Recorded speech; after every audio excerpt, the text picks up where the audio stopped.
And today we are all here to be part of this great occasion. Let me thank our guest lecturer for his very refreshing, and I dare say inspiring lecture, and for finding time to be with us all the way from the United States. You've been with us now for 3 days going, and you have seen what the new Bayelsa entails. Above all else, you have come to show that Bayelsa is safe, Bayelsa is ready for investment, Bayelsans and the young people are friendly and hospitable people. And this shows that our state is safe, it shows that our region and our country are safe for visitors like you. I'd like to also thank our panelists. I'd like to thank Goya Kasai, who has told us a great deal about the elements of the very historic collaboration and alliance that has existed between our people and the people, our brothers in the northern region of this country. I'd like to thank our brother, the Wadi Niger Delta, Professor Bala, and the Dr. Boro's friends and classmates and schoolmates, for telling us a great deal that, quite frankly, before today we didn't know. So thank you very much for enriching our knowledge. And that was why, as part of the history project, the Joint History Project started by our government, we have directed that a group of researchers be put together so that the complete life and times and activities of Boro and our leaders, including that Alaji Yakasa talked about, be put together so that posterity can benefit from their experiences. And I'm sure that the chief historian and archivist of the state will waste no time in interacting with the guest speakers who will bring their personal account to bear in that great work. I want to thank our indefatigable, untiring chairman of the INC Board of Trustees, our leader in whom we are well pleased, Chief E.K. Clark, for living up to the true traditions of leadership in our nation. Chief Clark, even at this age, is giving all they can do to give purposeful, meaningful direction to the struggles and efforts of our people. So I thank you, our dear leaders, for everything that is testified. But most importantly, sir, I want to thank you on behalf of all your people for flying our flag high in the best traditions that our leaders before you did, particularly people like Dabatri. I personally have the honor of learning the ropes of politics under masters like the late Harold Dabatri of blessed memory, who, by the way, we also celebrate in this day every year. And I'm sure that those who are organizing that event will also get in touch with people like our visiting leader, Alaji Yakasai, who is here. Because in this government, part of what we do is to record and collect the events and activities of our leaders and project them so that generations and younger people can have role models to look up to. Because now, the situation we have is such that the role models that young people have are probably people holding the AK-47 or people who have made money in Guru Sanara. So that is very important, and again, that's a challenge to the history team so that we can properly document the interactions that have brought us to where we are. Well, I'd like to also thank the INC, the IYC, and all the former presidents of all the joint organizations and bodies, and all our leaders who are here, their Royal Majesties, for giving traditional leadership to our people in the best traditions of the Ijaw people. I want to thank our brothers and sisters from the diaspora. Thank you very much. Yes. Thank you for keeping the Boro and national flag flying high in all the places that you reside. I remember when this government came into existence, I said that our government will not be part of celebrating Boro Day outside the shores of Bayelsa State and Kayama. And I'm very happy that in pursuance of that policy, all our brothers and sisters and friends have come all the way from far and near to be here to be part of this celebration. But I must thank you on behalf of your people for keeping that flag flying high all these years, for celebrating the Boro Memorial Day in all the nations and countries that you reside in.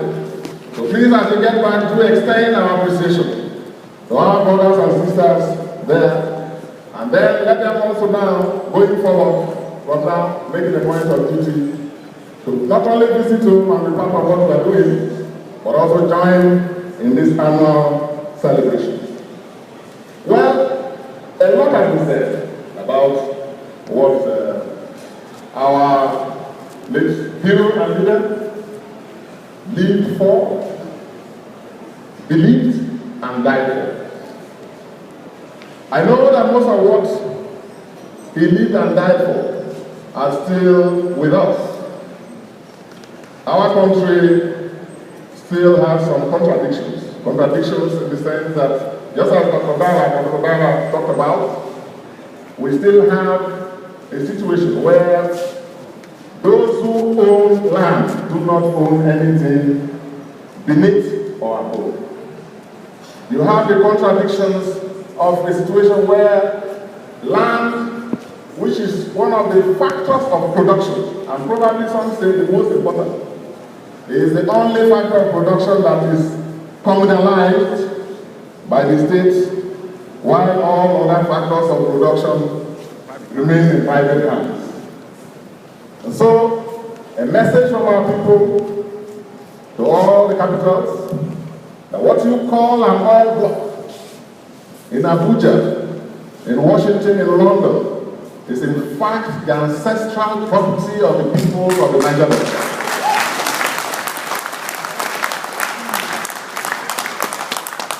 So in a country where we have a constitution that is meant to protect our people, like all other Nigerians, we still have that contradiction within that constitutional framework, and also expressed in several other legislations that have, strictly speaking, expropriated the resources of our people. But don't get me wrong, our nation is not a nation of contradictions alone. We are also a nation of endless potentials and possibilities. And today, I stand on behalf of our grateful state to thank all Nigerians for investing their confidence and for supporting the leadership of our brother and leader, Dr. Jonathan, as President of the Federal Republic. And I therefore agree completely with our leader, Chairman of the INC Board of Trustees, when he said that the Ijaw nation has moved several miles away from the days of old in the political sense, in terms of integration, in terms of accommodation, politically at the national level. That is correct, and for that, we truly must say thank you to all of Nigeria. I'd like to thank my party, Africa's biggest party, the People's Democratic Party of Nigeria, which first gave presidential nomination to our brother, Dr. Jonathan. And you know, this is important. This is important because from my little knowledge, and perhaps maybe by the time I interact more and benefit from the experience and knowledge of people like Alhaji Yakasai and our INC Board of Trustees, we will know whether before PDP and whether any national political party before Dr. Jonathan's nomination had ever thought it proper or fit or expedient to give a so-called minority politician, make a so-called minority politician as presidential flag bearer. To the best of my little knowledge, only the People's Democratic Party did that. So we must express our gratitude to the Philippines. Now we hear there are formations coming up, there are alliances and coalitions coming up, and they go by several names. We wish them the best. But hear me, there's a challenge that you must meet. The PDP has already led the way, and Nigerians and all of us of Nigeria are waiting to see whether other political formations that truly aspire to national power, that truly believe in the genuine integration and unity of our country, will have the capacity to match the example of the People's Democratic Party by giving their presidential tickets, even though not of a ruling party, by giving their presidential tickets to somebody who is outside the block in quotes. So I agree completely that our nation has moved quite far in the political space. We're a far more integrated political society. I agree. But we have a challenge also of forging the various national and ethnic and tribal identities and collapsing all of these into one coherent, single Nigerian national identity. That challenge still remains. And so that my message today to the generation, my message to all of us in this country, friends of this country, is to see how we can work hard and build bridges of understanding and solidarity so that we can, in the words of our first national anthem, which says, though tribes and tongues may differ, one brotherhood we stand. That is a challenge we all have. That's a challenge we all have as traditional rulers, talking about peace, talking about shared values, talking about shared prosperity, talking about a united vision of a prosperous, democratic and egalitarian Nigeria.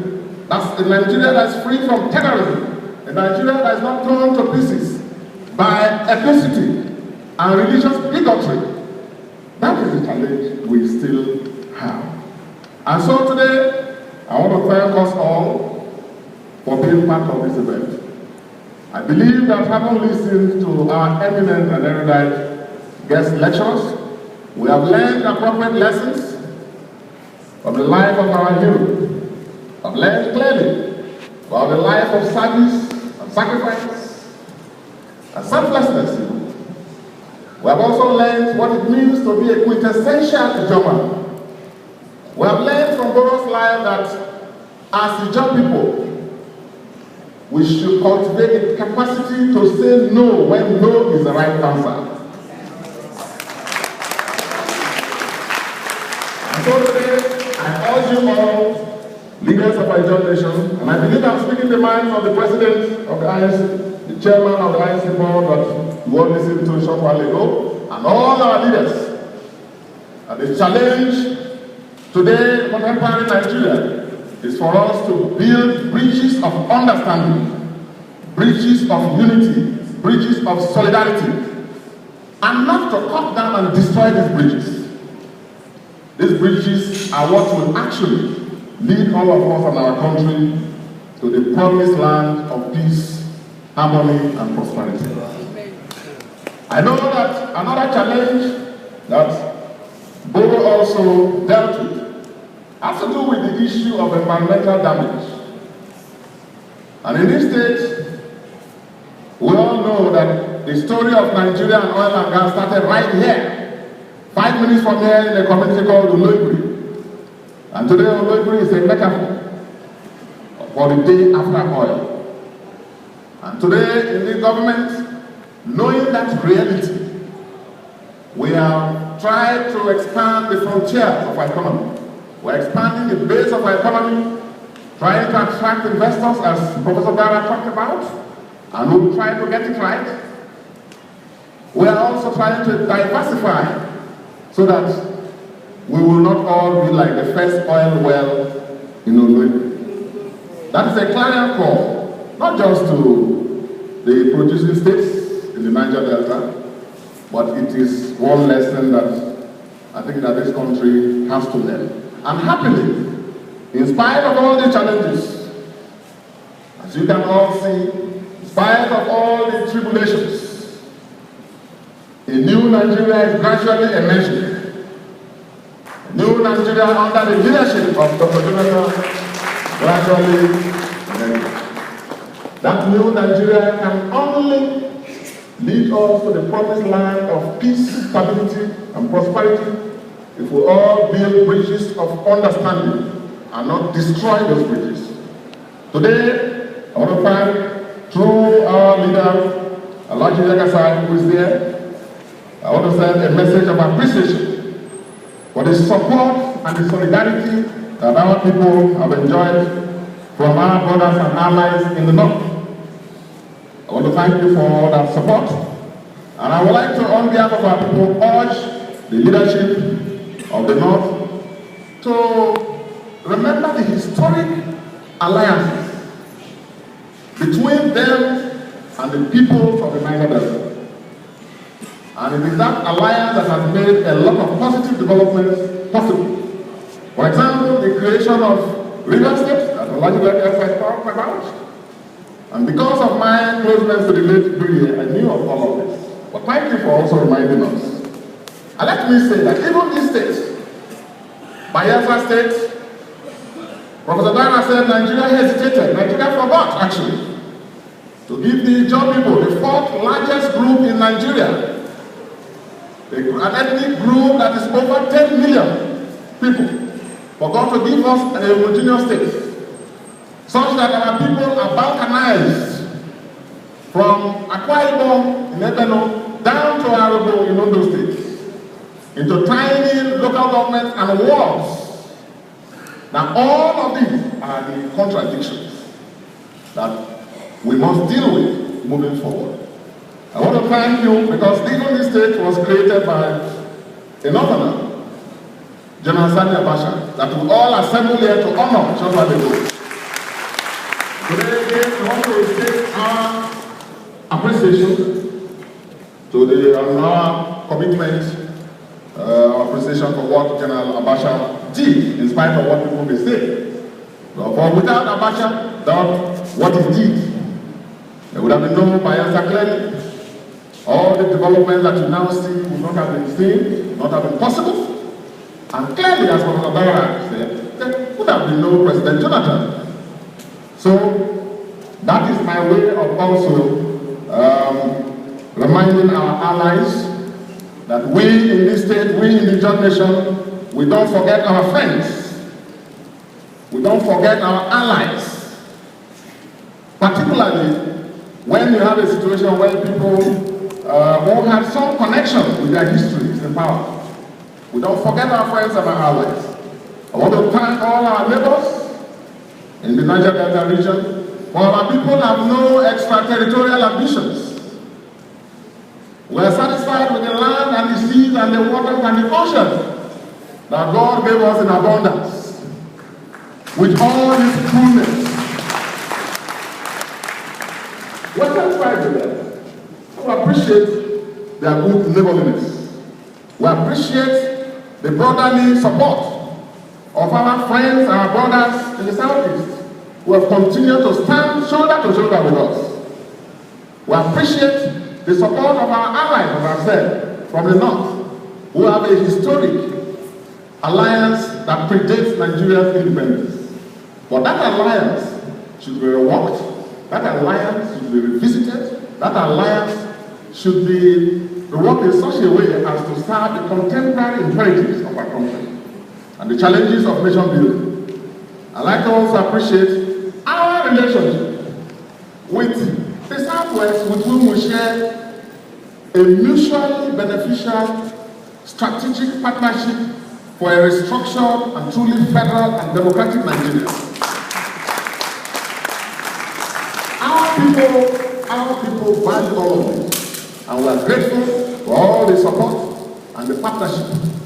To our friends, people who do business here in the Niger Delta and Bayelsa, you can see that the new Bayelsa has arrived. Our state is safe for investment. You're welcome to do business, but please do well to also fulfill your own bit of social responsibility, corporate social responsibility they call it. It's on this note, ladies and gentlemen, I'd like to end my remarks by thanking you all and inviting you to move together as a body to the possibilities of the new Nigeria under the leadership of His Excellency Dr. Goodluck Ebele Jonathan. Thank you very much.